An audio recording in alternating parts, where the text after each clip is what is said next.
no pobre natalense chegou a vez para quem quer aprender como sofre o ser humano quando seu nome não sabe escrever. A prefeitura abre a campanha para ajuda do ensino e do saber, pela meta do prefeito Maranhão. De pé no chão também se aprende a ler, pela meta do prefeito Maranhão. De pé no chão também se aprende a ler.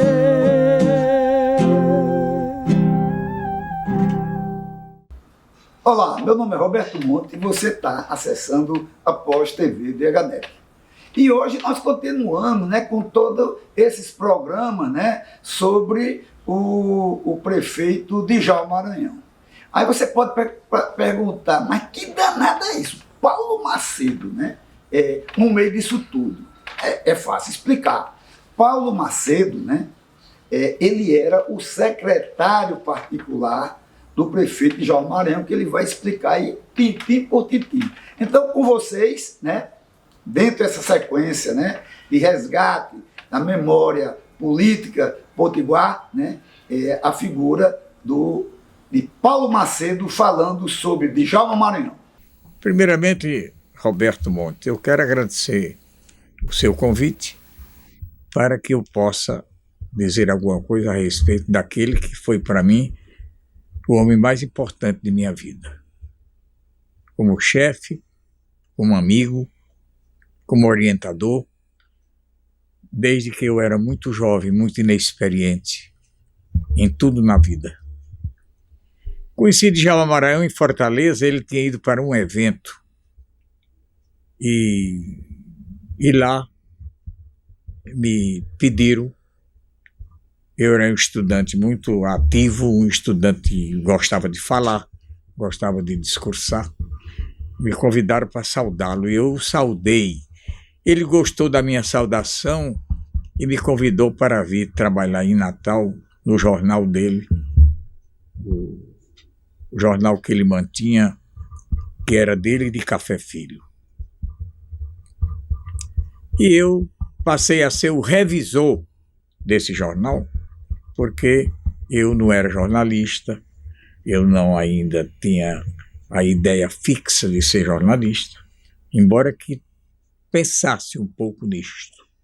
Tinha um jeito, né? E ele então eu passei a ser, sob a orientação do diretor, do responsável pelo jornal, que era Oliveira Júnior, poeta, Oliveira Júnior, o pai de dois advogados, Paulo Oliveira, que atua aqui em Natal, e Guaraci Queiroz Oliveira. E então, em seguida, Djalma, que era suplente de deputado estadual, foi chamado a assumir a cadeira de deputado estadual. E foi nomeado pelo governador Dinarte Marins, prefeito da capital. Foi, portanto, o último prefeito nomeado e o primeiro eleito. Como assim? Ele foi nomeado, Dinarte Marins era governador, ficou muito triste e ficou indiferente a ele por ele ter deixado a prefeitura para voltar à Assembleia. Mas ele tinha um objetivo, que era conseguir a independência de Natal. Vamos nos ater agora ao primeiro mandato, de 56 a 58, ele, prefeito nomeado. Fala aí um pouco qual o seu contato e como é que você viu a administração dele nesses 2 anos. Pois não. Então aí ele, nomeado prefeito por Dinarte, ele me tirou do jornal, que eu era simples revisor, e me colocou na prefeitura como um cargo muito pequeno, um cargo de salário mínimo.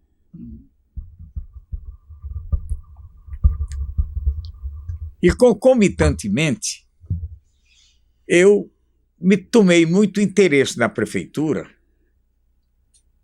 e pelo esse interesse e pela demonstração de um trabalho, de uma pontualidade, eu comecei a ser elogiado por secretários, por amigos, etc. Coisa e tal. Então, Djalma me nomeou, com a morte de Pacheco, proprietário do Hotel Tirol, que era diretor da Receita da Prefeitura, um cargo muito bom, de provimento efetivo, e nomeou para substituir exatamente Pacheco. Eu passei a ser diretor da prefeitura. E mais uma vez demonstrei esse interesse. Aí veio a parte política dele, de se integrar na campanha de Aloysio Alves, como um dos líderes da Cruzada da Esperança, que Aloysio Alves estabeleceu. E então aí aumentou a mágoa de Dinarte e a distância de Dinarte sobre ele passando a integrar o sistema do inimigo de Dinarte, que era Aloysio Alves. Então ele se licencia da prefeitura e volta à Assembleia para apresentar um projeto de sua autoria que já tinha sido negado, nunca tinha sido aprovado, da independência de Natal. Emancipação. A emancipação natalense. E então ele conseguiu a aprovação e imediatamente se candidatou, deixou a Assembleia e se candidatou a... Agora, o que você acha que caracteriza, Paulo, o primeiro mandato? Quer dizer, ele começa a calçar a rua, quer dizer, ele começa a ser um prefeito diferente, né? Já no primeiro mandato ele já dá uma marca, né? Quando ele foi nomeado prefeito por Dinarte Marins, ele se credenciou politicamente, que ele não tinha um credenciamento político forte. Ele era um político, porque chega a utilizar um cargo de prefeito, automaticamente é um político. Mas ele aí verificou o seguinte: a primeira jornada dele foi pavimentar 88 ruas de Natal numa só jornada, dando preferência ao subúrbio. Prefeito do subúrbio, né? O pessoal tentou falar mal e ele pegou para ele o epíteto. Exatamente. Né? E então havia muita gente que o considerava um comunista, o que ele nunca foi. Eu tenho consciência do que estou dizendo. Ele foi um socialista, mas a dedicação dele às pessoas pobres, às pessoas pequenas, às pessoas desempregadas, às pessoas injustiçadas, o levava como se fosse um sistema socialista tipo comunismo, que ele não era. O vice-prefeito, sim, Luiz Gonzaga. Este era notabilíssimo. Mas ele não. Então ele era mal visto pelas Forças Armadas porque pegou essa fama. Agora, trabalhador, incansável. Inventou aquele negócio, a prefeitura dava a mão de obra e as pessoas, as pedras, saiu calçando o resto da cidade todinha, né? O que ele pôde calçar, ele não teve um sucesso muito maior em pavimentar Natal, porque os recursos eram limitados. Ele tinha contra ele o governo de João Goulart, que é uma prova de que ele não era comunista. Está falando de 56 a 58, né? A 58. Pois bem, mas ele não tinha recursos externos, nem do Estado, que Dinarte era inimigo, tinha que tirar todo recurso próprio da prefeitura. Que não era praticamente então ele fez um trabalho notável no segundo mandato, porque no segundo mandato mas já começou a ter uma marca, porque uma Já. outra coisa que é que ele começou a visitar o povo A primeira- em momento de dificuldade. A primeira marca dele foi o projeto de pé no chão também, se aprende a ler, o projeto educacional e a pavimentação. Foram os 2 pontos de maior destaque da gestão dele. E a campanha, como depois quando ele sai e vira. Também, ele também faz muitos discursos de cunho nacionalista, né? Que também Muito. começa a dar uma certa referência. Né? Nacionalista, ele era autêntico. Ele amava o país, ele amava a pátria, ele defendia a pátria, ele achava que todo brasileiro devia se voltar para a sua pátria, para a sua gente, para pensar melhor no progresso de sua terra e de sua gente. Isso aí era uma coisa dele fantástica. E a segunda coisa dele fantástica era ele se voltar para as manifestações populares. Mas, Paulo, antes de a gente chegar no segundo mandato, eu queria que você falasse um pouco, porque a própria campanha de Djalma também foi diferente, né? Ele partiu dos comandos populares, dos comitês nacionalistas. Você também participou bem da campanha de 60, Djalma para... Total. Conta aí um pouco como foi essa campanha, como é que você via essa campanha na rua? Olha, Djalma, ele tinha um ponto de vista sobre as pessoas. Por exemplo, a parte política dele, ele nunca me entregou, nem eu nunca participei ativamente. A não ser andando com ele, correndo o mundo com ele. Por exemplo, quando ele foi candidato a deputado federal, quando ele foi candidato ao Senado da República, que esse é o episódio mais importante da vida política de Djalma, foi quando ele foi candidato ao Senado, que foi para derrotar exatamente Aloísio. E derrotou Aloísio em plena força, em pleno governo. Os 2 candidatos eram Monsenhor Valfredo e Teodorico Bezerra. Quer dizer, a campanha dele fez com que Teodorico não ganhasse o Senado. Né? Os comentaristas políticos riam muito dele quando ele se candidatou ao Senado, porque na realidade ele não tinha votação para ser eleito senador. E nem pensava ganhar também. Não, sabia consciente, eu e ele que estavam juntos, a gente ria muito, era dos outros que pensavam o contrário.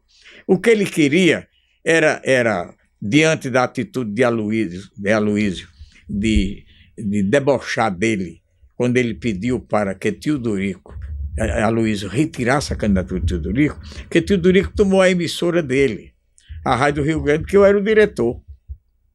A Rádio Rio Grande foi montada na Avenida 4, um canal que todo mundo tinha direito de arrumar naquela época. O Ministério de Obras Públicas é quem concedia os canais, é diferente de hoje, totalmente. E quem era o ministro? Era Amaral Peixoto, presidente nacional do PSD. Quem era presidente do PSD no Rio Grande do Norte? Teodorico Bezerra. Teodorico foi a ele e disse que Djalma não queria mais a rádio.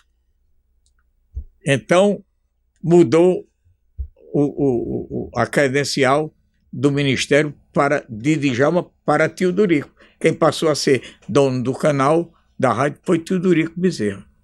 E então foi a Rádio Trairi. A rádio, a Teodorico deu o nome de Trairi, mas a nossa era a Rádio Rio Grande. Rádio Rio Grande. Aí, de repente, eu recebo a visita da Polícia Federal, mandando que eu me retirasse da rádio, e quem estivesse dentro dela, e o locutor, e tudo. E lá ela foi lacrada, o prédio lá na Avenida 4 foi lacrada. E então, Teodorico montou no outro canto a Rádio Trairi, aqui no centro da cidade. Então, ele designou a mim e a Ticiano Duarte, recém-falecido, que fosse a Aloísio Alves, para que Aloísio cancelasse a candidatura de Teodorico Bezerra, que tinha feito esse grande mal a ele, Djalma. Mentindo, dizendo que Djalma não queria a rádio. E Amaral Peixoto, problema político, mesmo partido, passou a credencial para ele, para Teodorico. Aí a Luiz disse a mim e a Ticiano, diga a Djalma que ele é infantil, que ele é sonhador. Eu não vou mexer. Os meus candidatos são, e eu vou levá-los a todo o Rio Grande do Norte, é Teodorico Bezerra e Monsenhor Alfredo Gugel. Foi aí que Djalma decidiu se candidatar a senador da República, que os cronistas políticos, comentaristas, gozavam. Como é que esse homem se candidata ao Senado que não tem postura para isso? Aloysio tinha sido eleito governador com uma expressão popular monstruosa, com uma força terrível. Então, prevalecia naquele momento isto. E ele teve 38 mil votos. Para a época, o número de eleitores era muita coisa. Seria 60, 70 mil votos hoje.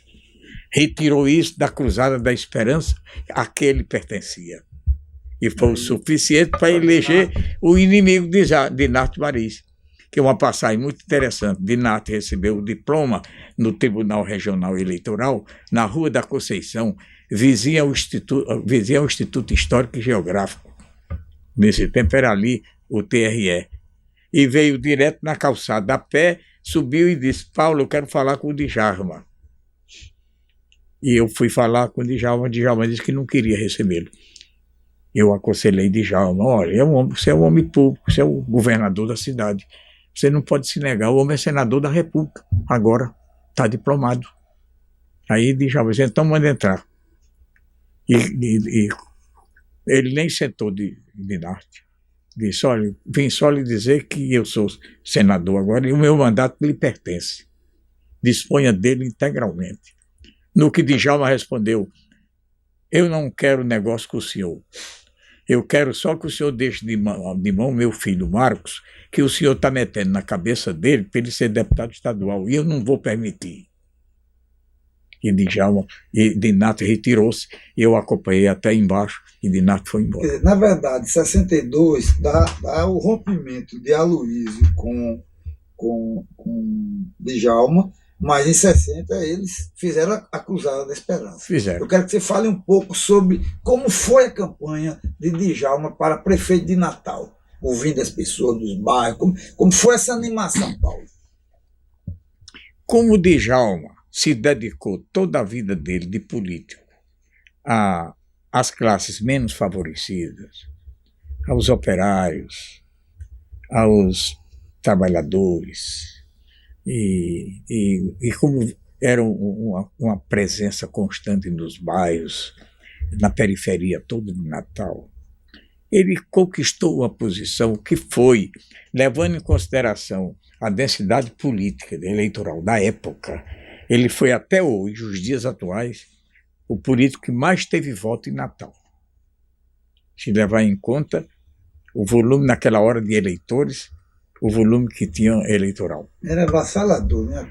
Era uma coisa verdadeiramente extraordinária. E ele tinha tanta consciência disso que defendeu a emancipação política de Natal com a consciência de que ia ser eleito prefeito. E eu fui seu auxiliar, tanto na primeira gestão, ele nomeado, como na segunda gestão total, ele prefeito eleito de Natal. Aí é que eu cresci dentro da prefeitura e ele terminou me nomeando chefe do gabinete dele. Eu acho que a própria campanha de 60 já começa a mostrar uma das facetas de Djalma, que é exatamente a questão da cultura, da Exato. Cultura popular. Coloca aí, porque depois a gente fala mais de como é que foi essa parte cultural na segunda gestão, mas na primeira ele já faz um museu de arte popular, né? Quer dizer, ele já tinha essa identidade. A primeira penetração dele nas camadas populares,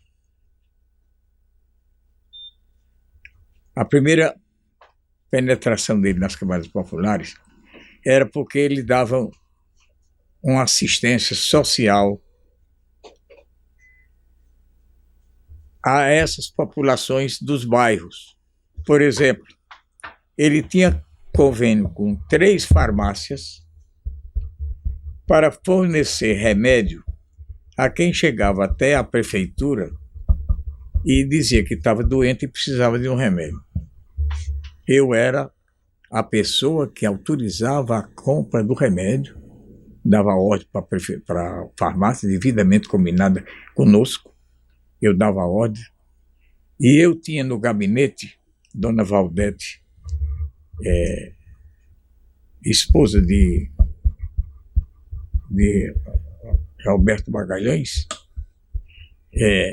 eu tinha, ela dispunha de um adiantamento para pagar pequenas contazinhas, uma corrida de carro que necessitasse a prefeitura, um artista para levar em tal canto. Então ele pagava aquilo. Ele dava essa assistência às pessoas humildes, simples.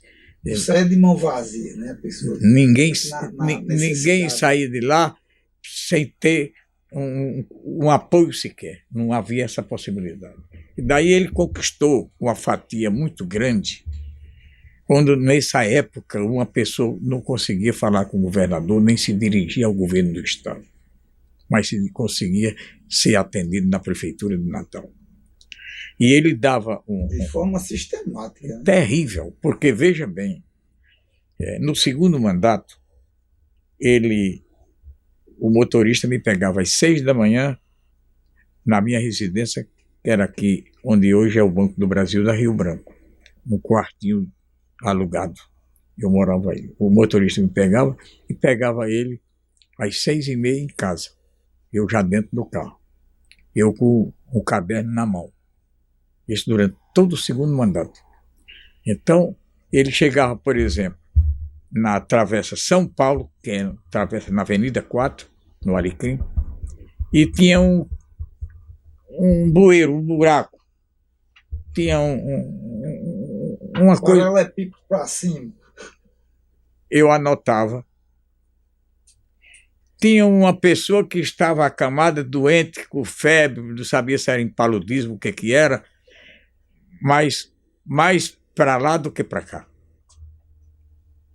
Anotava a providência para mandar um enfermeiro ou um médico lá. Eu anotava. E nós chegávamos no gabinete às 11 horas, todo dia, de segunda a sexta. Aí se distribuía aquelas providências com os secretários pertinentes. Se era um caso de obra, com o Wilson Miranda. Se era um caso... Era o papel de ouvidor, né? Exatamente. Ouvidor, né? Se era um problema com finanças, com o Roberto Furtado. E assim por diante. Se era para uma representação de uma solenidade de uma coisa, com o Ticiano Duarte. Então eu distribuía aquelas tarefas por ordem dele. E aí eu passava a atender a população, que se atendia a 400 pessoas por dia. 400. Era a nossa média.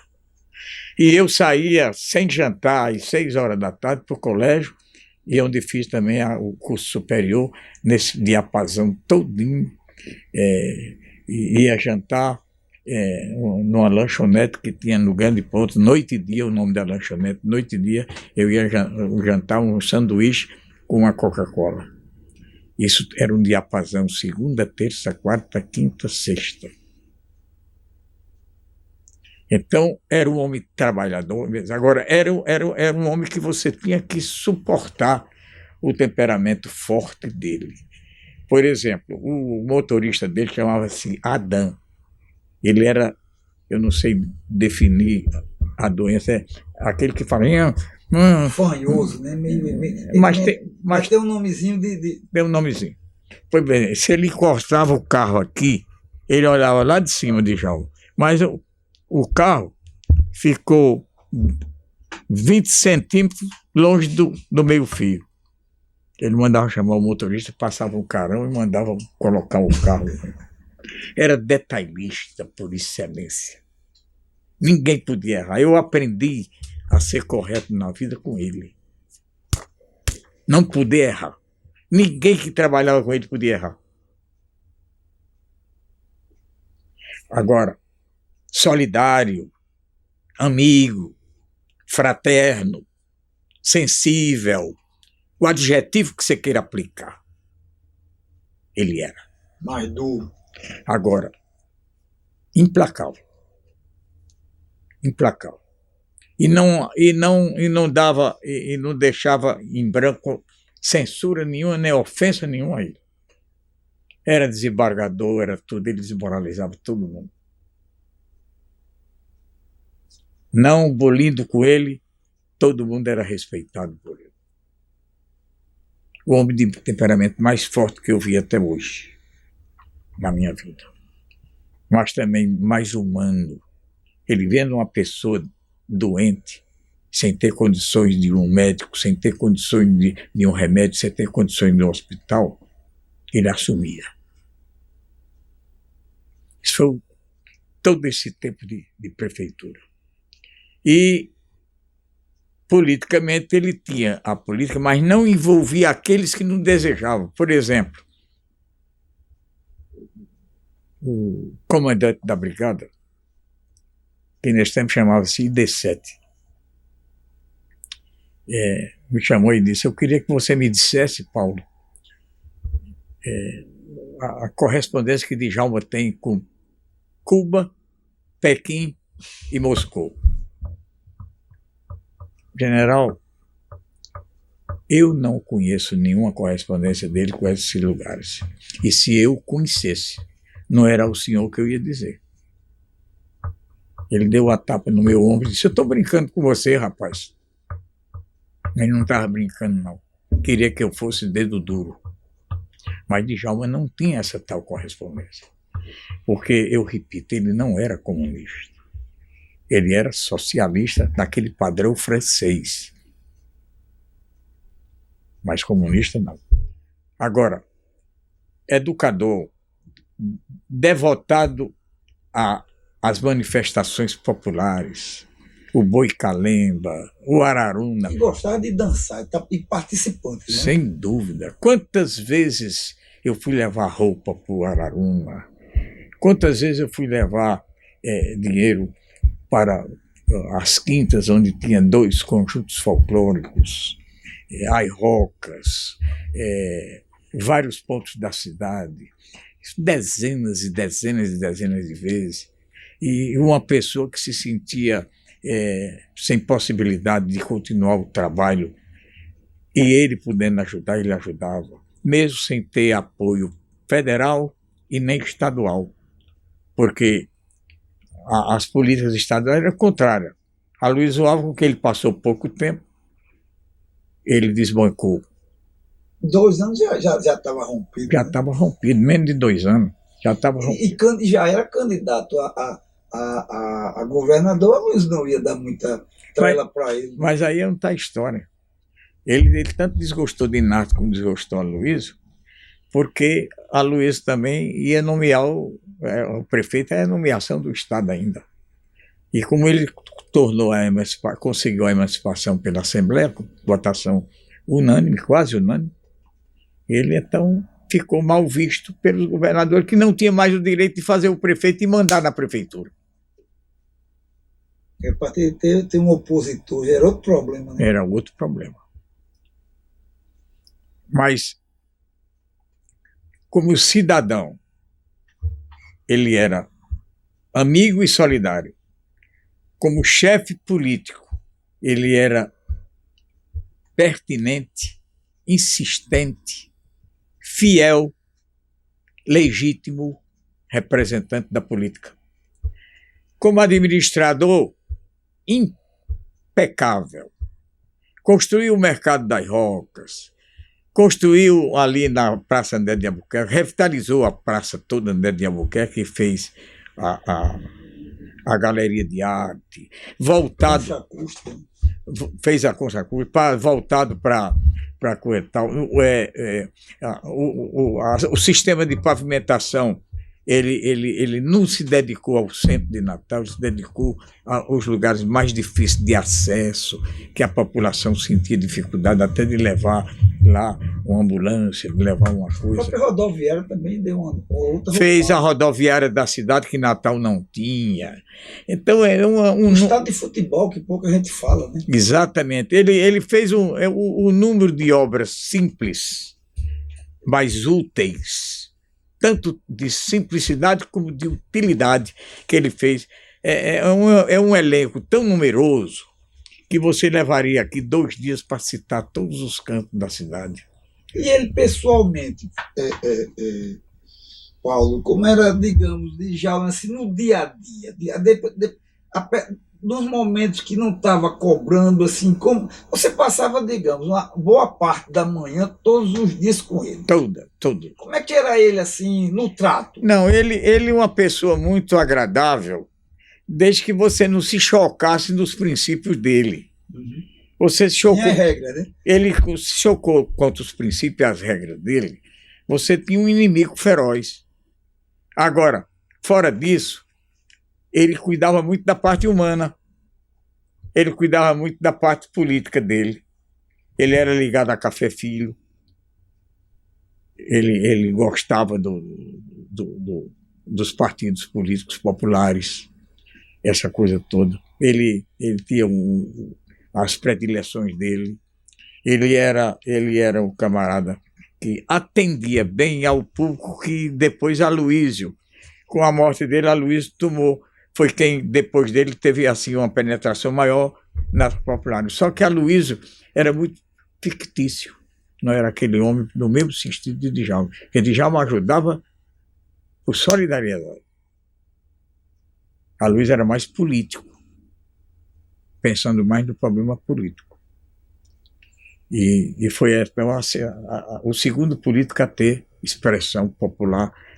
E os auxiliares, você que estava ali na prefeitura, você conhecia as entranhas e os escaninhos. Quem era o staff? Como é que funcionava? Vamos primeiro na parte de educação.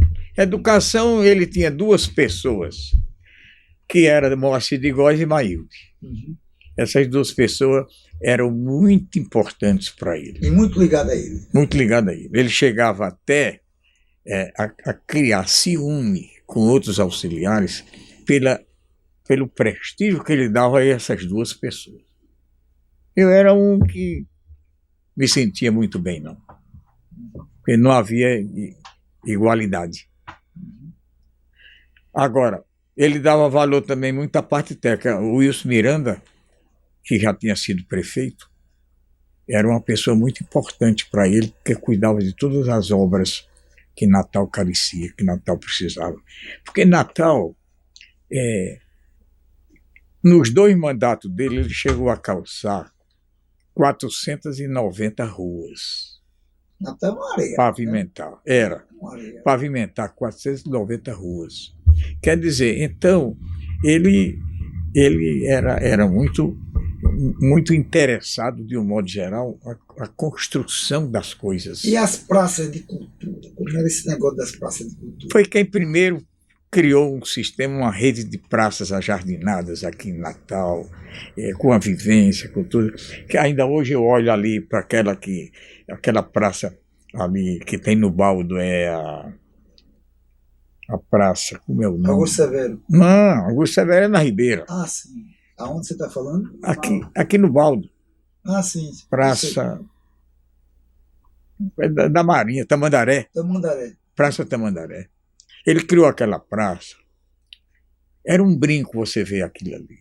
Porque passa uma rua assim, passa uma rua assim, passa uma rua assim, passa uma rua assim. Quer dizer, ela só faltou colocar nela uma fonte luminosa. Nesse tempo não era uma coisa de destaque comunitário.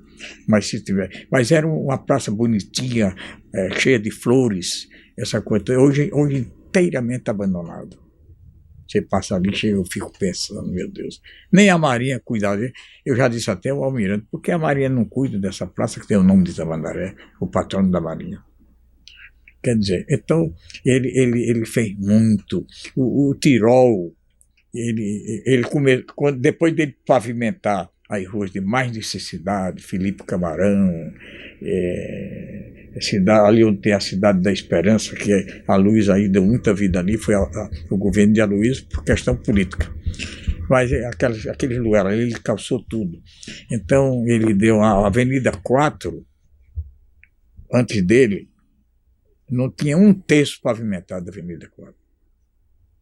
A Avenida 4, quando ele terminou a gestão, toda ela... E muitas quadras de esporte, também dava muita vida. Mas, né? olha, quadra de esporte, as praças floridas, e os conjuntos. E as escolas isoladas. Os conjuntos também, folclóricos e a educação foram os pilares básicos dele. Até hoje, nenhum prefeito chegou perto.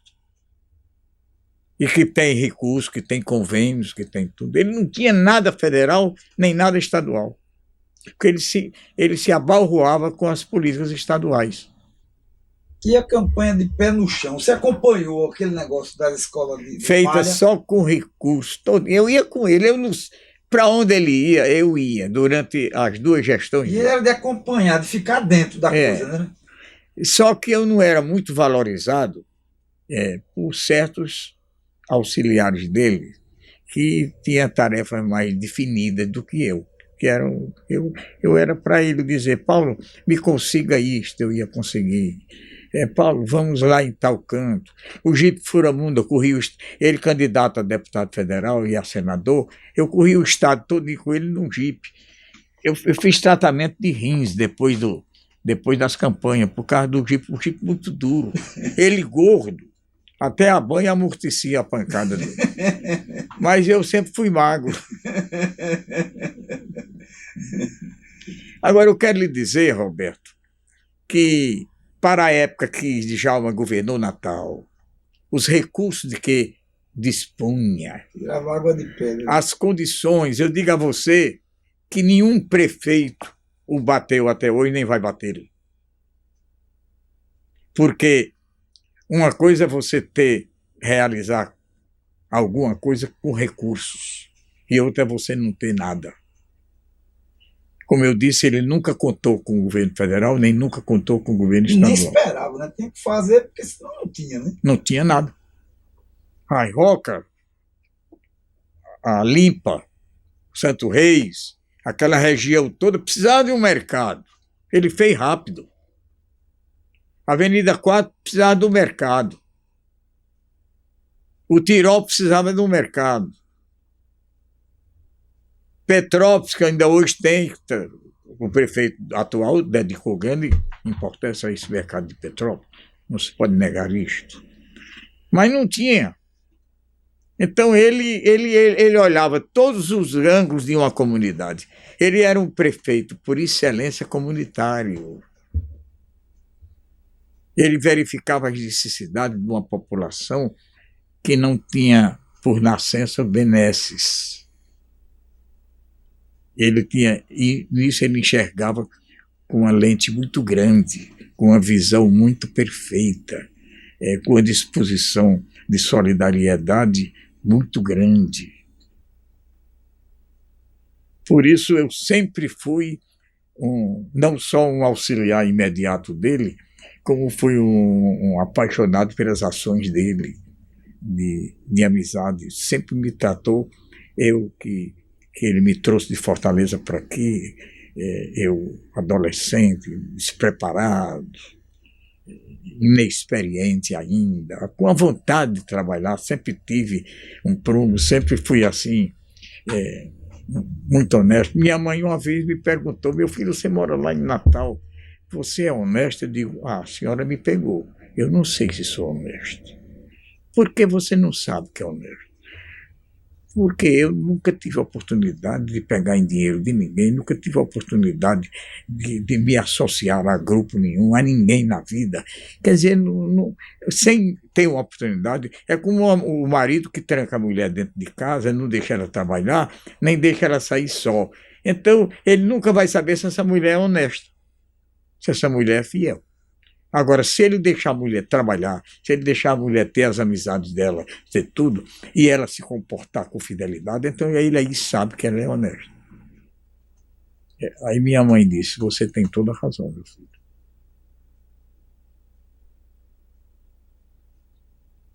Por isso é que eu, no divórcio, deixei um apartamento que hoje vale seus 700 mil para ir, mulher, e moro de aluguel num quarto. E tem um carro financiado, um carro pequeno financiado. Porque nunca aceitei pegar em nada de ninguém. E esse exemplo de Djalma Maranhão me deu. Todo mundo que fala de Djalma fala sobre isso, né? Que é muito, muito honesto. Honestíssimo. Essa comissão central, feita por Tércio, Almirante Tércio, que era meu amigo, com gente, com técnicos federais, estaduais e municipais, para revirar a prefeitura durante 60 dias, de noite e de dia, não encontrar a diferença de 1 centavo, não encontrar algo duvidoso de R$ 1. Não precisa dizer mais nada sobre um homem desse. E que, analisado já ele preso em Fernando de Noronha, Castelo Branco pensando bem, numa lista dele com o governador de Sergipe, que foi solto também. Que não havia contra os dois nada de positivo, contrário, nada que diminuísse a dignidade de nenhum dos dois. E mandou ver a ordem expressa para... Porque Castelo Branco era um chefe político que o povo chama da ditadura, mas ele evitou do Brasil ser hoje um apêndice da Rússia e de Cuba. Isso era irremediável. Se não houvesse. Criou problemas negativos, como matar alguém,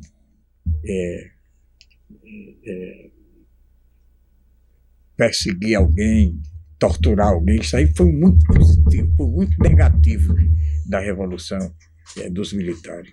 Mas também teve um lado positivo muito grande. Evitou essa comunização e também evitou e criou todas as obras que o Brasil não tinha, obras de construção nacional. O Brasil não tinha metrôs. O Brasil não tinha sistema de comunicação internacional. O Brasil não tinha estradas pavimentadas. Foram pavimentadas 180 mil quilômetros de estrada pavimentada. Paulo, depois de quando Djalma foi para o exílio, você chegou a vê-lo mais alguma vez? Você chegou a visitá-lo no Uruguai? Como é que ano você foi para o Uruguai? Depois de 60, ele foi em 65, né? De 65 a 71, quando ele morreu. Eu fui no mesmo ano que ele foi preso. Então foi 65. Mas não quis voltar, porque eu vi nele um homem arrasado. Como é que você... Eu vi os olhos dele, ele olhou para mim e ficou assim olhando, a mão no meu ombro. E ele comprava galinha.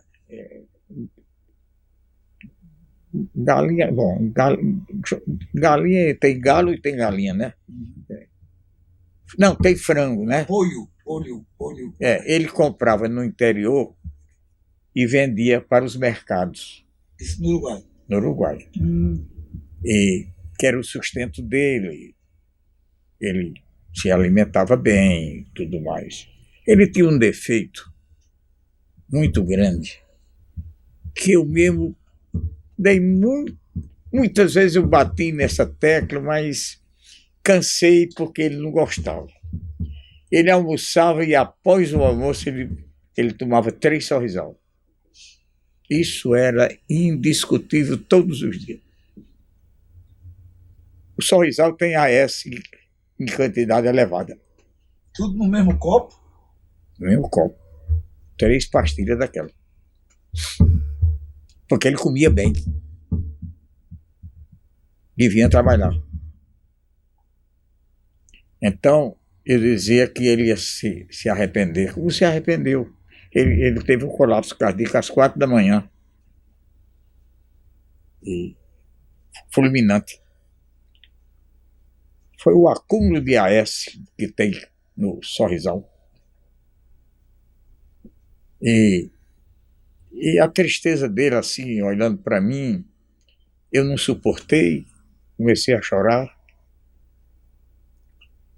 Chorei bastante. foi o pai que eu conheci. Meu pai morreu, eu tinha 12 anos. Meu pai foi buscar a mãe dele em Beirute e uma bomba caiu no quarteirão, matou todo mundo lá às 2 da manhã. Nem voltou meu pai, nem minha avó, nem nada. E então, ele foi um verdadeiro pai. Me deu, quando me emprestava, quando eu precisava mesmo para fazer um lanche, ele me emprestava R$ 10, R$ 5, que tinha outro nome, Cruzeiro, não sei o quê, não me lembro do nome. Que a minha cabeça, eu conheço tanta gente, eu conheço 62 nações, eu ando muito lançando automóvel, tem muita coisa, eu não posso dizer tudo com precisão na vida das pessoas. Outro dia a pessoa me disse qual é a melhor cidade que eu conheço, que eu gostaria de morar. Eu disse, pela tranquilidade, é Londres. E também pela vida mais barata do mundo. Porque você compra uma bicicleta em Londres por 10 libras esterlinas,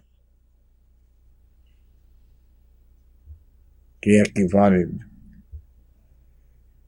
10 vezes 5, 50, né? Que vale R$ 50.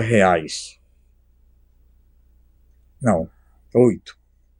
R$ 8. 10 vezes 8, 80, né? Vale R$ 80. E essa mesma bicicleta na França seria em moeda nossa R$ 300. País vizinho.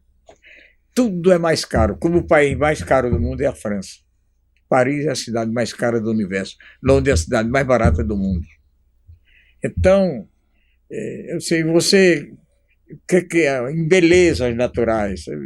Você vê Acapulco é uma coisa lindíssima, é uma Natal. Só que com infraestrutura que Natal não tem. É uma cidade turística, mas não tem turismo sustentável. Porque turismo sustentável é de uma cidade que tem, por exemplo, um amigo meu de São Paulo, domingo a mulher adoeceu, ele me chamou, nós fomos atrás de uma farmácia aberta para comprar um remédio, não existia essa farmácia aberta, dia de domingo, à noite. Quer dizer, uma cidade dessa não tem turismo sustentável. Você quer... Os ônibus funcionam até 10 horas. O transporte público não pode ser um turismo sustentável uma cidade dessa. O que você tem, não tem isso em Acapulco. É a cidade do Porto de Natal. Então, eu dou respostas de acordo com aquilo que eu analiso. Berlim, Stuttgart, Detroit, Paris, Londres, Moscou. Eu vou dando de acordo com aquilo que eu analiso, que eu vejo, etc. Mas muitas vezes por exemplo, eu vou ali no Midway, 300 pessoas falam comigo festivamente. Eu sei o nome delas, não sei. São poucas que eu sei o nome. Mas eu procuro assistir uma pessoa por perto e dizer, quem foi essa pessoa que me deu um beijo aqui agora? Porque é um volume muito grande do cronista de tanta tradição, de muitos anos, correndo, participando de tudo que é de evento aqui, do Rio, em São Paulo, em Berlim, em Londres, em toda parte. Tenho saído daqui para ir casamento em Copenhague. Pessoa de Caicó morando em Copenhague me chama para ir para o casamento dela. Eu vou lá. Mas voltando a Djalma, e o último encontro, quer dizer, conversou-se pouco, você teve mais esse sentimento que ele estava muito para baixo. Né? Mas ele chegou a conversar alguma coisa com você, Paulo? Não, ele era muito determinado naquilo que ele pensa e acredita. Ele era um homem honesto, leal, solidário, fraterno, mas um homem muito duro para quem cruzasse o caminho dele. E um auxiliar, sabendo disso, nunca pode entrar em detalhe dos pontos de vista dele. Então, você me faz uma pergunta que é difícil responder por isso, porque eu respeitava muito os pontos de vista dele, como ele respeitava o meu. Por exemplo, os comunistas odeiam Rotary. Eu sou líder de Rotary Club. E então, muitos desses metiam na cabeça dele, você tem que disciplinar Paulo. Paulo é um indisciplinado.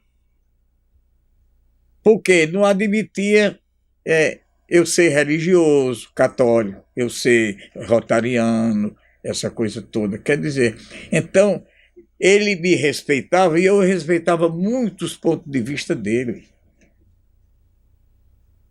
Ele era um homem para brigar com um volante de 20 policiais.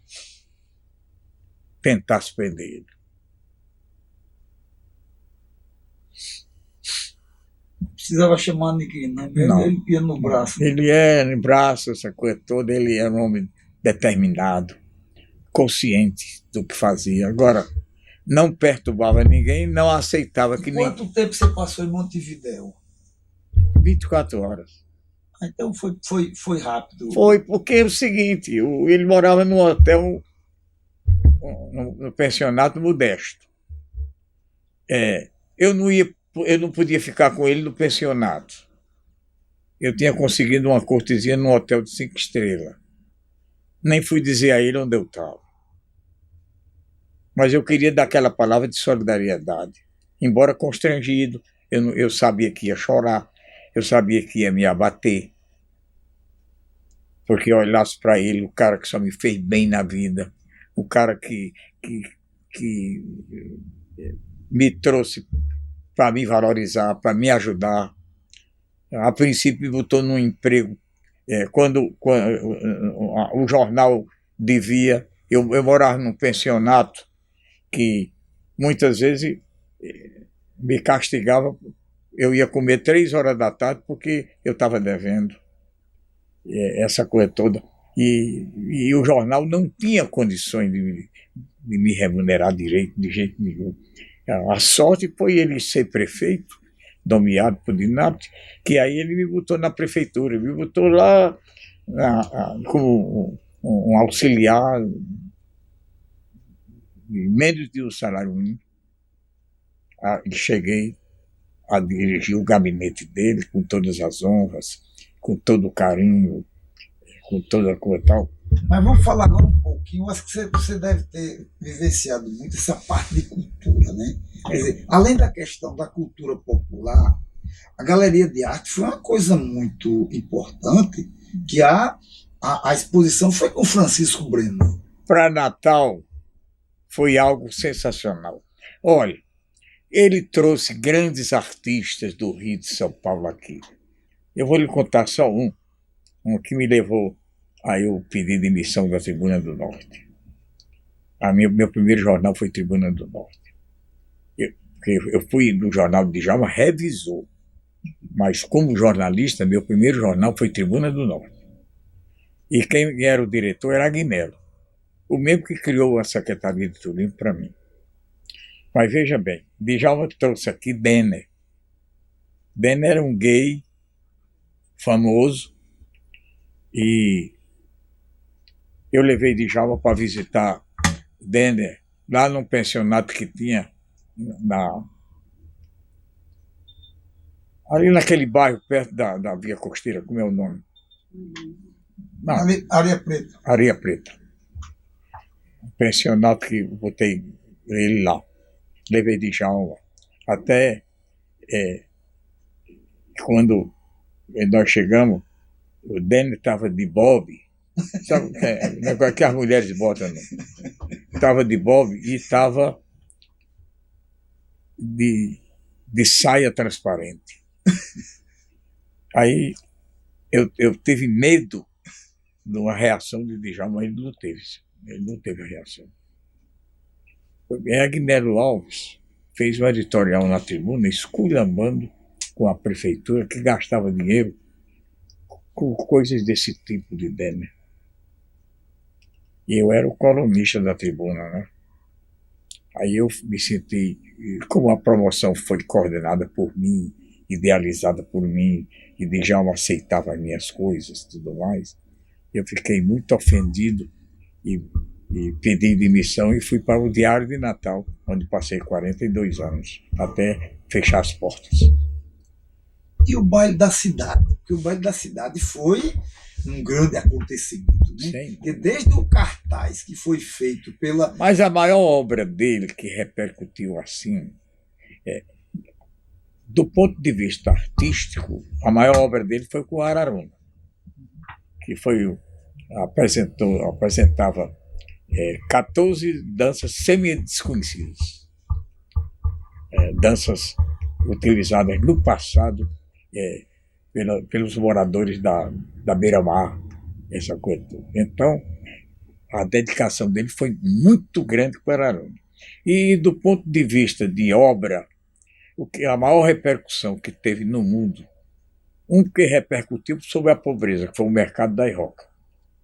Mas o Palácio dos Esportes foi assim, para a cidade foi um presente inestimável, indescritível. Eu estava olhando na tribuna do ano, eu olhei todas as propagandas que saíram na tribuna nos anos 60 sobre a questão do primeiro baile da cidade, que foi um grande acontecimento. Você deve ter acompanhado aquilo muito bem, né, Paulo? Porque vinha um voo com gente de fora, era Clóvis Bornai, Evandro Castro Lima, né? Conta aí pra gente como é que foi essa confusão no Palácio. É aquela história, é como você trazer Roberto Carlos. Eles eram artistas de maior renome na hora. E eles mesmo é que procuravam, o contrário de Roberto Carlos, que você quer adula para ele vir, mesmo pagando um cachê de 400 mil reais. Eles procuravam as cidades para divulgar, porque não havia a rede de televisão comum como tem hoje, que você acompanha as novelas, você conhece todas as artistas. Como eu chego no interior e tem uma procissão atrás de mim, quem sou eu? Nada. Mas só porque me vê na televisão. Eu fui agora a Equador receber o título de cidadão. No hotel da pousadazinha onde eu estava para a Câmara Municipal, fui acompanhado por 40 pessoas. Aí eu nem me assusto mais, porque eu já estou acostumado a ir ao interior, porque o Rio Grande do Norte tem 167 cidades. Eu já recebi o título de cidadão de 158. É porque o Estado todo nunca nenhum senador, nenhum governador, nem ex-governador tem o direito de dizer isto. Por quê? Porque o meu nome chegou no interior mais do que qualquer um político. E principalmente a televisão fez isso, né? A televisão foi quem fez isso. Muitos anos, né? Eu recebi a carta, por exemplo, do prefeito de Acari, que quer inaugurar um clube, mas quer que eu presida a solenidade. Lá vou eu para Acari, para inaugurar o clube. Voltando ao baile da cidade. Então foi um grande acontecimento. Um acontecimento da época o maior do mundo. Talvez principalmente do Nordeste. Era no Carnaval? Recife ficou com inveja. Mas que até Alex veio, não veio de Recife? Veio, Alex e João Alberto. Então foi negócio... Foi regional, né? E veio o Timo Moreira de Fortaleza, que era o maior cronista do Nordeste social. Timo Moreira, do jornal O Povo. Foi quem tomou conta de todos os cronistas do Nordeste. Tudo pago pela prefeitura, passagem e hospedagem. E quem que tocou lá? A orquestra era daqui mesmo? Olha, mas era coisa... Eu às vezes quero me lembrar de tanta coisa que aconteceu na minha vida que é difícil, porque veja bem, eu vou muito ao exterior por conta de automóvel, não é? Por exemplo, quarta-feira já vou a Montevidéu. Então eu ando muito. E cada canto eu tenho 30, 40, 50 pessoas novas que eu conheço. Eventos muito. Como cronista, dia de quinta, sexta e sábado. Tem sábado que eu vou a 4 casamentos. Às vezes a menina chega para mim, a jovem, você se lembra que foi o meu casamento? Eu digo, claro que eu me lembro, mas não me lembro não. Quer dizer, para uma cabeça só é muito difícil. É muito difícil. É muita informação. Porque quando você tem estrutura, você anota tudo. Você tem uma secretária. Eu não tenho porque não posso pagar. Então, quando me convida, eu vou com alegria. Apenas eu tenho cuidado de pessoas. Por exemplo, aqui tem um camarada que passou 3 meses querendo que eu fosse almoçar na casa dele dia de sábado. Eu terminei indo, mas não era meu amigo, então eu demorei para ver, e fui. Eu fui, cheguei lá e encontrei uma casa de primeiro andar, piscina de adulto, piscina infantil, 2 carros na garagem, dele e da mulher, a da mulher nacional, o dele importado. Eu digo, esse cara vive muito bem, coisa e tal. Aí me despertou assim, uma curiosidade de procurar ver. Então, ele trabalhava num canto e ganhava R$ 1.200. Como é que podia ter um padrão de vida daquele? As piscinas limpas, o jardim bem cuidado, primeiro o dormitório em cima, carros na garagem. Uma vida tranquila de poder físico, social e mental. Aí o cara ganhava R$ 1.200. Deixa a gente assim, pensando na vida. Eu moro no Ayamba, que é um hotel o prédio é muito bonito, Samelade fez, muito lindo, Praia do Meio, olhando o mar.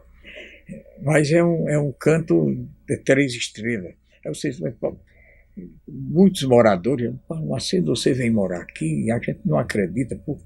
Peraí, rapaz, o que é que diabo eu sou? Nada. Eu sou um ser humano simples, humilde. Eu fico doente quando a pessoa me chama de importante, fico doente. Já cheguei até a ter febre. Eu vou num município desse, o prefeito vai com o secretariado me esperar na entrada da cidade, eu fico doente. Não vou dizer a você que eu gosto, que não gosto. Eu gosto assim de abraçar as pessoas, de viver com ele, com elas, no mundo de simplicidade. Então isso eu aprendi com o Djalma. Eu e Djalma almoçava na peixada de Arnaldo. Essa é famosa, né? Do Arnaldo. É daquele preto africano, sabe? Sei. Era preto brilhoso. A pele retinto, pois bem. E Arnaldo era maçom. E dizia que todo maçom era muito honesto, ele era um ladrãozinho. Djalma disse, você já prestou atenção, Paulo? Essas contas que Arnaldo está trazendo para a gente, eu digo, não. Pois presta atenção, Paulo. Você está descuidado, rapaz. Aí eu comecei a ver. Djalma convidava 4, 5, 8 pessoas de fora. Aí eu comecei a ver a conta. Ele roubava mais ou menos 30%.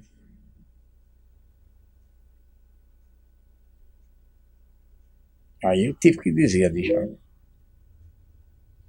Djalma gostava das coisas direitas, corretas. Aquilo que eu disse no começo, um homem honesto, simples, solidário, voltado para o bem comum, com características intrínsecas de alma para beneficiar os necessitados. Quer dizer, uma série de adjetivos que você possa adotar num homem que hoje você não tem. Os políticos são mentirosos, são isso, aquilo, outro. Você vê, o Estado, no problema disso, tem 42 cidades estão sem água. Você não vê uma comissão, 8 deputados federais, 3 senadores, se preocupando, né? Juntos para dizer, vamos encontrar a solução para isso.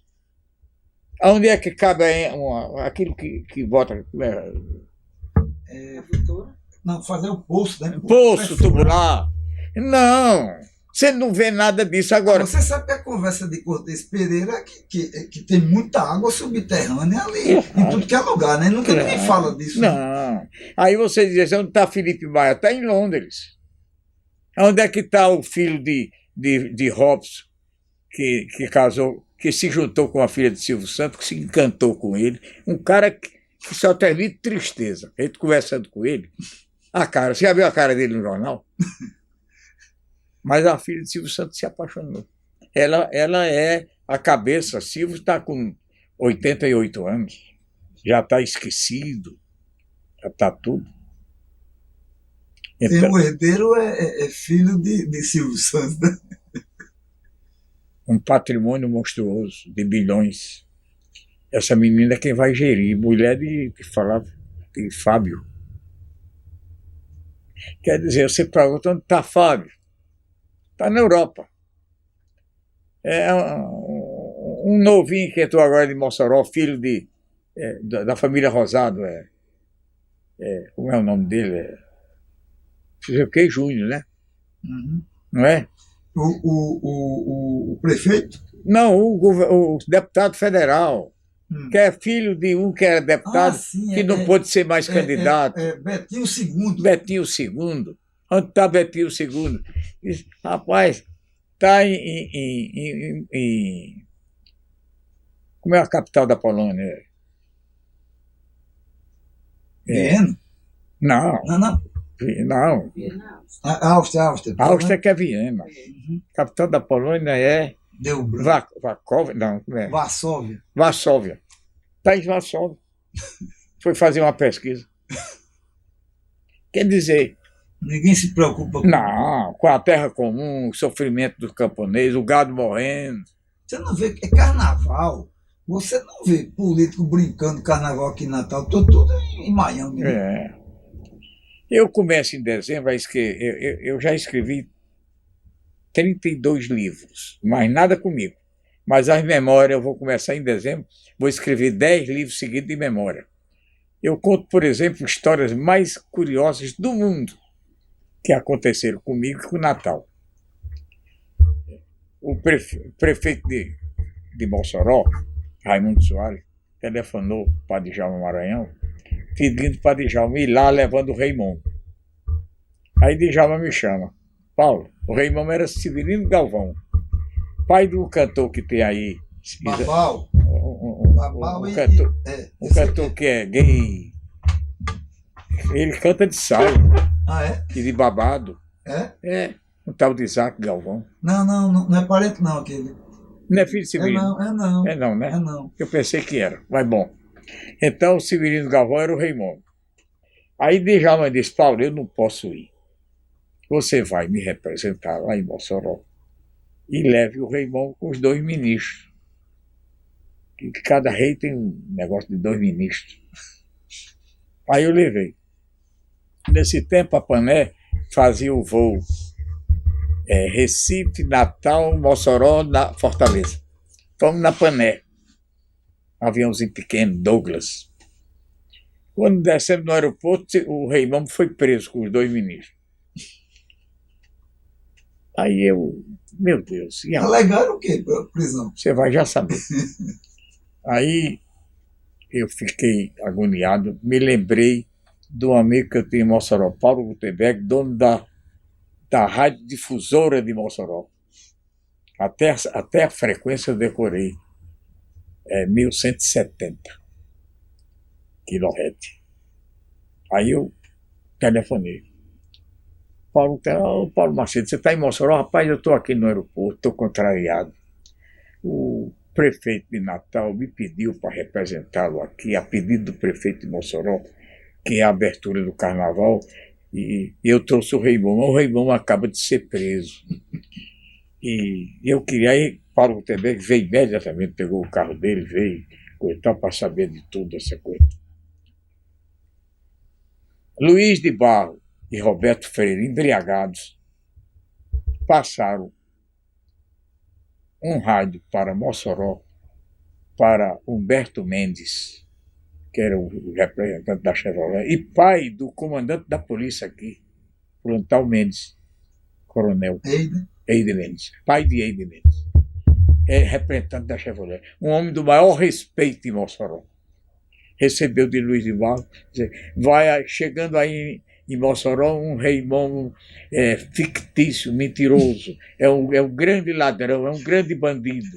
Aí o Humberto, homem sério, danado, Humberto Mendes, dirigente da Chevrolet lá em Mossoró, comunicou à polícia, a polícia mandou o volante lá e prendeu. Veja bem. Aí eu ligo para Djalma Maranhão. Djalma, você me botou numa fogueira, rapaz, eu trouxe o rei momo aqui, ele está preso. Aí Djalma falou, era prefeito nomeado por Dinato. Falou com o Dinato, Dinato ligou o comandante da polícia e disse, manda prender os policiais que prenderam o rei momo lá em Mossoró, imediatamente, recolheu o quartel. Foi um bolo danado. Quer dizer, eu tenho 1000 histórias de Conta mais umas duas dessas de Djalma. Assim, porque veja só, Paulo, quando a gente fala de uma figura como Djalma, é meio perigoso transformar em santo. Porque todo mundo, como diz a igreja, é santo e é pecador, né? Conta uns 2 causos bons para pegar assim o lado humano da pessoa, né? Olha, porque tem uns casos que a gente não pode contar. Os que pode contar, né? Conta os que pode contar. Porque eu já lhe falei do lado do Santo Rei, né? Infelizmente a gente não pode contar isso em canto nenhum. Ele descobriu que a juíza da infância e da juventude era amante de um desembargador, colega do marido dela. Aí era confusão grande. Ele sabia de tudo. Agora, ele não media consequência, não. Dava no meio, né? Ele botava no jornal dele, não tinha censura, não tinha nada. Quem quiser quebrasse. Agora, no bulindo com ele era um camarada solidário. Como eu disse, cabe muito bem esse Mas eu queria voltar, Paulo, à Galeria de Arte. Você acompanhou a ideia, a ideia e a construção, e fale até do dia da inauguração, porque a galeria está querendo, de alguma maneira, entender um pouco a galeria, porque o que ficou da galeria foi apenas uma foto. Você tem alguma foto da galeria? Eu nem sei, só posso procurar. Eu tenho muita coisa dele, mas eu posso procurar. É porque falar sobre a galeria é o seguinte, tanto a galeria como o Palácio dos Esportes foram os 2 impactos maiores na sociedade de Natal. Porque, para a época, eram 2 coisas verdadeiramente impossíveis.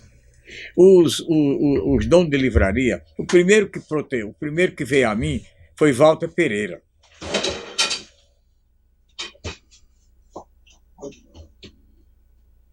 O que é que ele tanto vai ali?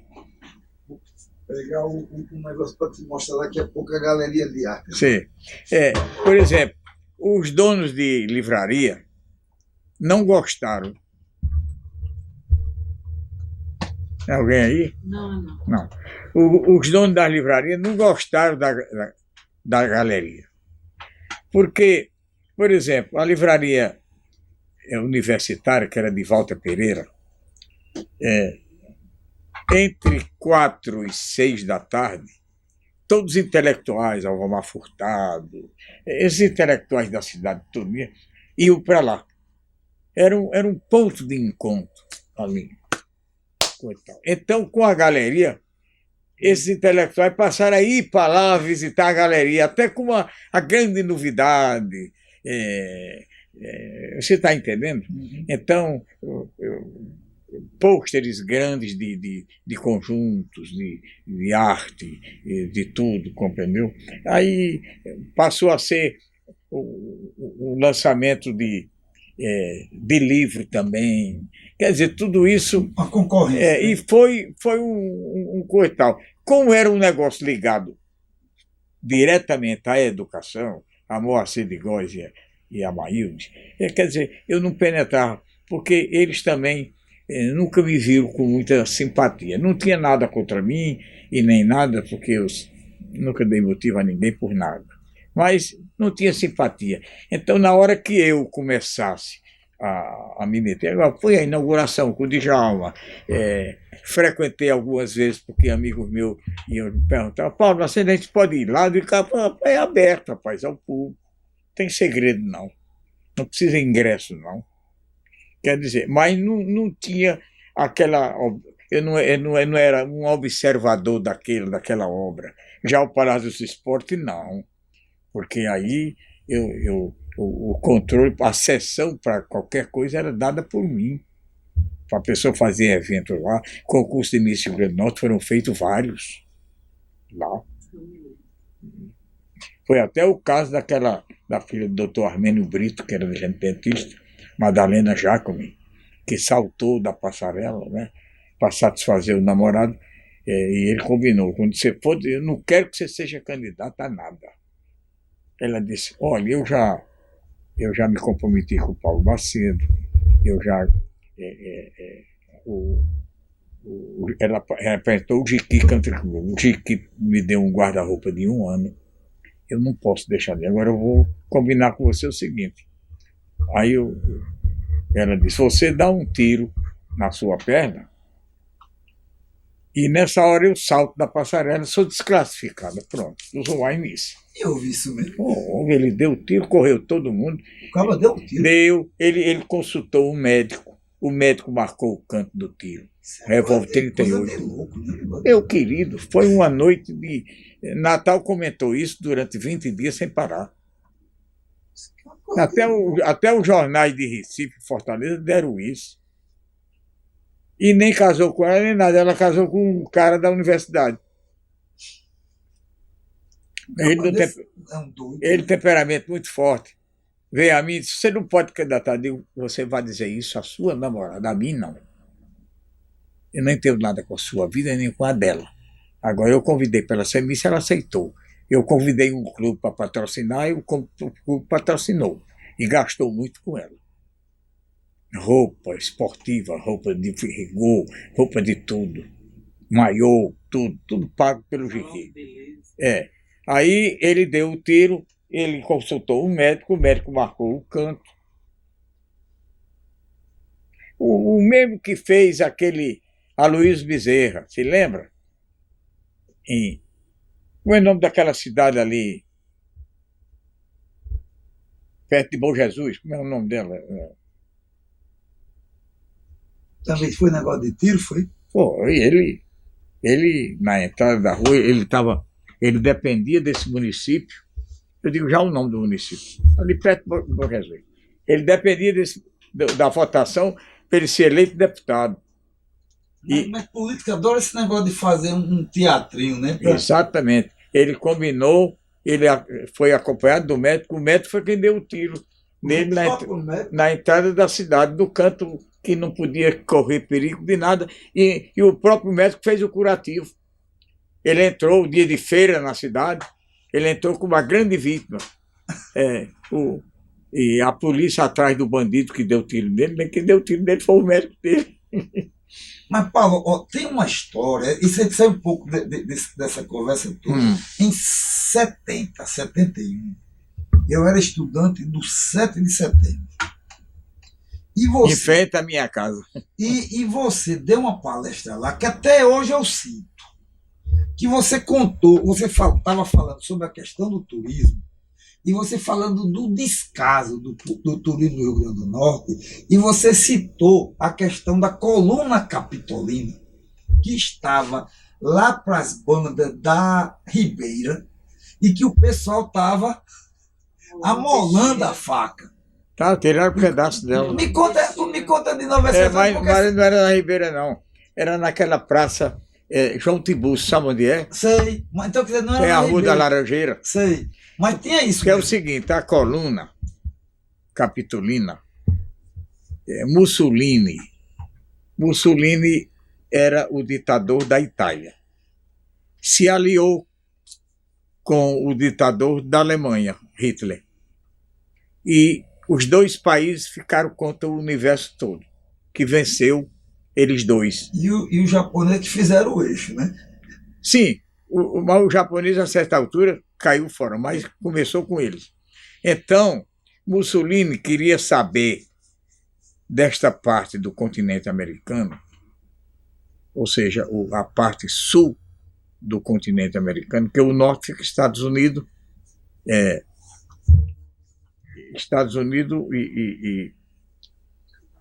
Canadá e México. São os 3 países da América do Norte. E a América do Sul são 13. Brasil, Argentina, Bolívia, Colômbia, 13. E a parte norte é pequena, só são 3 países. Mas 3 países que valem por todos os outros. Vale pelos 13, não vale? Canadá, Estados Unidos e México. Em termos de PIB, está quebrado no meio. E produção, indústria e tudo. Foi bem. Então, Mussolini queria saber o que pensava. Quem era mais importante? Ele. Aí já era um ciúme dele com Hitler. E mandou aqui 2 aviadores, Carlos Delpetro e Arturo Ferrarin. Esses 2 aviadores pegaram um monomotor e, tamanho que é a asa, criaram um tanque de combustível em cima. Tamanho que é a asa, botaram um tanque de combustível embaixo. Fora o tanque natural do avião. O avião era um tanque de gasolina. Para fazer Roma-Natal em 61 horas. Eles defecavam, levaram várias caixas, defecavam e jogavam no mar, que é só água. Céu e água. E fizeram. Quando chegaram aqui, Natal estava neblinando. Eles não viram Natal. Caíram em touros. Até quebraram o avião, a berquilha, e uma corveta da Marinha aqui, da base naval, foi buscar lá o avião para trazer para cá para consertar. A própria base consertou, o setor industrial consertou o avião. De Carlos Delpetro e Arturo Ferrarin. Então, em vista disso, eles voltaram. Delpetro morreu no Rio, porque inventaram de conhecer o Rio de Janeiro, que era o lugar mais conhecido do Brasil no exterior. Era Rio de Janeiro, por conta do carnaval.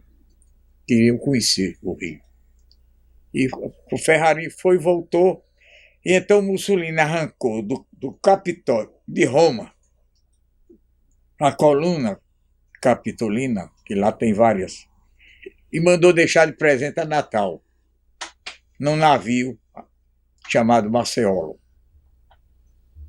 E aqui essa coluna foi jogada ali na rampa. Mas alguém trouxe ela para a Praça João Tiburcio, que é onde tem ali a Rua das Laranjeiras. E tem até uma delegacia de polícia. Uhum. Veio o inverno, nasceu o mato, cobriu a coluna. Aí eu sou nomeado primeiro secretário de turismo de Natal. E um morador da Rua da Laranjeira me comunicou. Disse, olha, tem uma coisa preciosa aí debaixo desse mato. Estava debaixo do mato. Tava. Aí eu fui lá, mandei limpar o mato, tudo, peguei a coluna, botei na ribeira. Botei ali na praça aqui do Baldo, a Praça João Tiburcio. A praça... Nome de um maestro, que eu não me lembro o nome agora. Foi bem. Então, essa coluna passou a ser uma coisa preciosa, porque foi arrancada do Coliseu de Roma. A história da humanidade estava lá. Os Césares passaram por ali, né?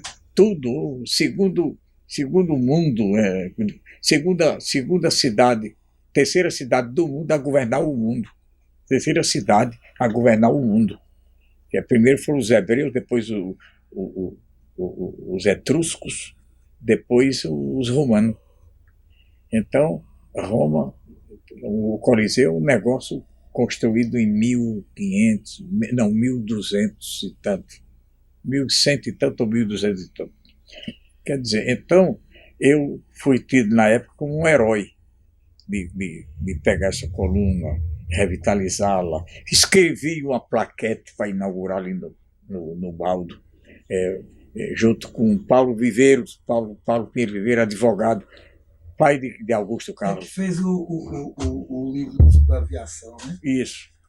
Aí, então, foi uma história muito bonita que eu me orgulho muito de ter feito isso. E como estavam tinha uns camaradas cortando lá com a peixeira, tirando um pedacinho daquele pau para fazer chá. Veja bem, porque um maluco qualquer disse que aquilo ali como é que se diz? Curador. A mesma coisa do Marco de Touro, foi a mesma coisa. A mesma coisa. Que está lá no só um maluco dizer que o povo gosta de fazer chá aqui, né? Não, e tem no Rio de Janeiro, em São Cristóvão, eu fui lá ver, tem uma imagem de uma santa que não tem nem nome, que disseram que ela faz milagre. Vai lá, a gente vai lá, reza e constata um milagre. Tem gente muito atrás desse monumento em São Cristóvão. Lá onde tem o mercado do Nordeste, das coisas nordestinas. O pessoal é muito propenso, né? Mas aí, então, eu pedi providência. Como não deram, falei para a polícia, falei para o Ministério Público. Eu fiz tudo para não continuar esse negócio. Aí eu peguei e botei no Instituto Histórico, lá dentro, porque ninguém entra. Ali foi o melhor lugar que teve. Perfeito aquele lugar. Então, botei lá.